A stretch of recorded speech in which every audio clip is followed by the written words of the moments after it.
Nagsipag-asawa ng mga dayuhan ang mga Israelita. Ikasyam na kabanata.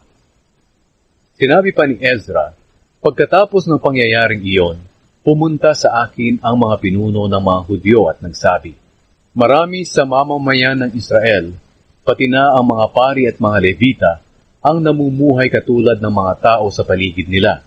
Ginagawa nila ang mga kasuklam-suklam na gawain ng mga Kananeo, Heteo, Perezeo, Jebuseo, Amonita, Moabita, Ehipsyo at Amoreo. Nagsipag-asawa pa sila at ang mga anak nila ng mga babaeng mula sa mga mamamayang nabanggit. Kaya ang mga mamamayang pinili ng Diyos ay nahaluan ng ibang mga lahi. At ang mga pinuno at mga opisyal pa natin ang siyang nangunguna sa paggawa nito. Nang marinig ko ito, pinunit ko ang damit ko. Sinabunutan ko ang buhok ko, inila ko ang balbas ko, at naupo akong tulala.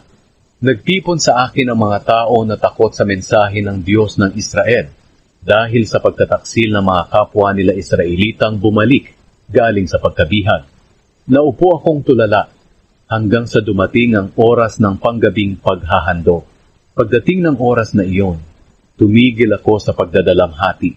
Lumuhod akong gutay-gutay ang damit, at nanalangin na nakataas ang mga kamay sa Panginoon na aking Diyos.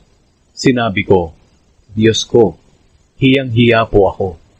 Hindi ako makatingala sa inyo sa sobrang hiya. Dahil sobra na ang mga kasalanan namin. Parang umaapaw na po ito sa ulo namin at umabot na sa langit. Simula pa po sa kapanahunan ng mga ninuno namin hanggang ngayon, sobra na ang kasalanan namin. At dahil dito kami at ang aming mga hari at mga pari ay palaging sinasakop ng mga hari ng ibang mga bansa. Pinatay nila ang iba sa amin, at ang iba naman ay binihag, ninakawan at pinahiya, katulad ng nangyayari sa amin ngayon. At ngayon sa maikling panahon, kinahabagan niyo po kami, Panginoon na aming Diyos. Niloob niyong may matira sa amin, at pinatiran niyo kami ng may katiyakan sa lugar na ito na inyong pinili. Binigyan niyo po kami ng pag-asa at pinagaan niyo ang aming kalagayan sa pagkaalipin. Kahit mga alipin kami, hindi niyo kami pinabayaan sa pagkaalipin.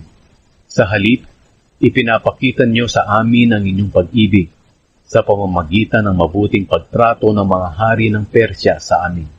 Ginawa niyo ito para mabigyan kami ng bagong buhay, at para maipatayo namin muli ang templo niyong nagiba, at mabigyan niyo po kami ng kalinga dito sa Huda at Jerusalem. Pero ngayong nagkasala kami o aming Diyos, ano pa ang masasabi namin? Sapagkat binaliwala namin ang mga utos niyo, na ibinigay niyo sa amin sa pamamagitan ng mga propetang lingkod ninyo. Sinabi nila sa amin na ang lupaing pupuntahan namin para angkinin ay maruming lupain, dahil sa kasamaan ng mga naninirahan dito. Dinumihan nila ang lahat ng bahagi ng lupain ito sa pamamagitan ng mga kasuklab-suklam nilang gawain. Sinabi rin sa amin ng mga propeta na huwag kaming magsisipag-asawa sa kanila, at huwag kaming tutulong na umunlad sila, para maging matibay at maunlad kami, at para manatili ang pag-unlad na ito sa mga lahi namin magpakailanman. Pinarusahan niyo kami, o aming Diyos, dahil sa mga kasalanan namin. Pero ang parusan niyo sa amin ay kulang pa po sa nararapat naming tanggapin, at niloob niyo pa na may matirang buhay sa amin. Pero sa kabila nito, sinuway ulit namin ang mga utos niyo, at nagsipag-asawa kami ng mga taong gumagawa ng mga kasuklam-suklam na gawain.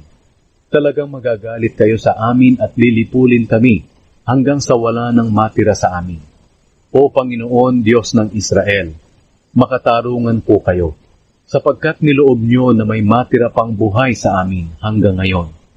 Inaamin po namin ang aming mga kasalanan, at hindi kami makakatayo sa presensya niyo dahil sa mga kasalanan ito.